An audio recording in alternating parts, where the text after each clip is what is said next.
In this video, we will study two circuit configurations that occur frequently in circuit analysis. The first circuit configuration is a voltage divider.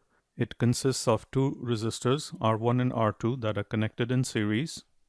These two resistors are connected to a larger circuit, and we are interested in only the behavior that occurs within these two resistors. We know the value of V1 and would like to calculate the value of V0 across the resistor R2. Since the resistors are in series, they will have the same current I1 flowing through both of them in the direction shown. This current I1 will be equal to the total voltage across both the resistors, which is V1 divided by the sum of the two resistors, R1 plus R2. We can calculate V0 through Ohm's law and is equal to I1 R2. Substituting the value of I1 will give us R2 over R1 plus R2 times V1. Note that the voltage V1 is the sum of the voltages across both resistors, and the voltage V0 is the voltage across the resistor R2. Also note that V0 is a fraction of V1 if we assume that R1 and R2 are positive values. Since V0 is a fraction of the voltage V1, we say that the voltage V1 has been divided across the two resistors. We can generalize this situation for n resistors in series, as shown on screen.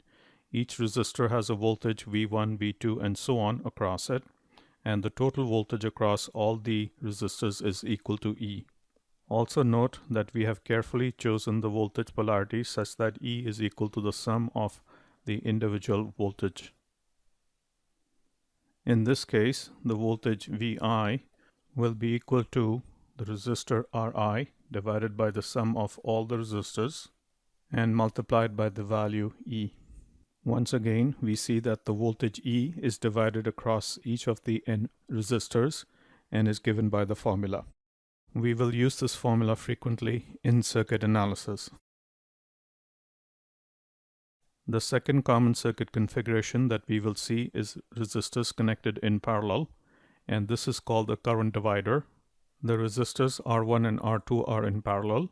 We know the value of I1, it's given to us, and we are asked to calculate the value of I0.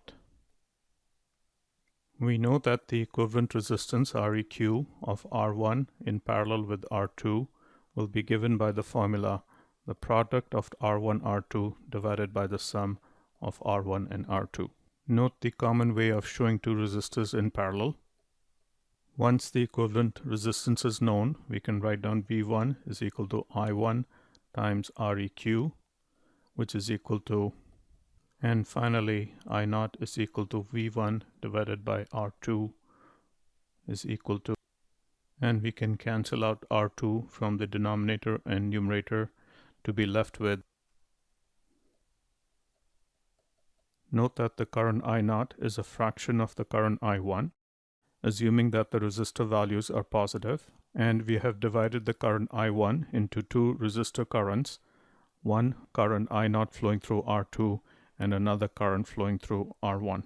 The current division formula looks very similar to the voltage division formula, except that we have to carefully note that the current through the resistor R2 depends on the resistor R1 divided by the sum of both resistors and multiplied by the current I1.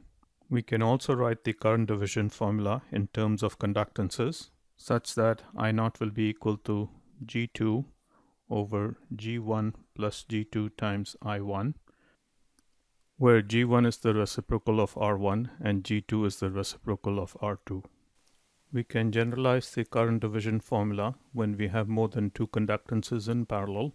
The total current through all of these conductances is I. The conductances are called G1, G2, and so on, and the currents through them are I1, I2, and so on. All current directions have been chosen such that I is equal to the sum of the individual conductance currents. In this case, the current through the conductance I will be I sub I is equal to Gi over the sum of all the conductances and multiplied by the current I.